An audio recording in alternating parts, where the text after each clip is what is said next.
Écrire un livre, vous en avez peut-être déjà rêvé. À seulement 9 ans, ce rêve, Stella, une jeune habitante d'Autun en Moselle, l'a réalisé. Elle vient en effet de publier un 4e livre en collaboration avec son père, intitulé Les sorcières d'Autun. Tiffany Darlander et Marie-Luf. Il était une fois, perché sur une colline, le village de Tingen. Les habitants, principalement des paysans, menaient une existence paisible. Si toutes les petites filles aiment les histoires de sorcières, à tout juste 9 ans, Stella, elle, vient d'en publier une. Il s'agit même de son 4e ouvrage, réalisé en collaboration avec son père. Il lui a transmis la passion de l'écriture. J'ai beaucoup vu écrire mon papa et j'adorais quand il formait les lettres comme ça. Et je me suis dit que quand je serais plus grande, parce que j'avais forcément 4-5 ans,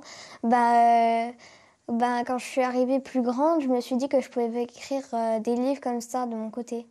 Un album illustré de 70 pages, au scénario fourni et aux références historiques pointues. Chaque livre demande au duo une année entière de travail. Boris, peintre, dessine les illustrations, Stella les coloris, ils imaginent ensemble les histoires. Sinon, on n'a qu'à dire que eux, ils s'appellent les albines et eux, les albinos.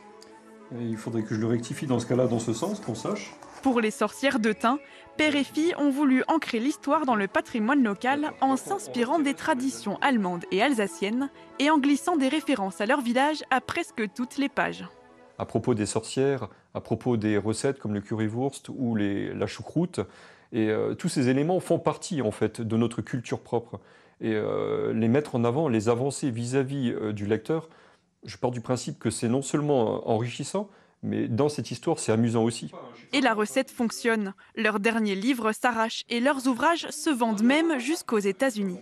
Je suis toujours surprise quand je me dis que j'ai écrit des livres. J'arrive pas à croire que j'écris des livres. C'est très difficile à imaginer. Vivre. C'est abstrait pour l'instant pour toi. Le prochain livre de Stella et Boris s'inspirera du passé minier de la Moselle, un terrain de jeu idéal pour un récit peuplé de mini-monstres.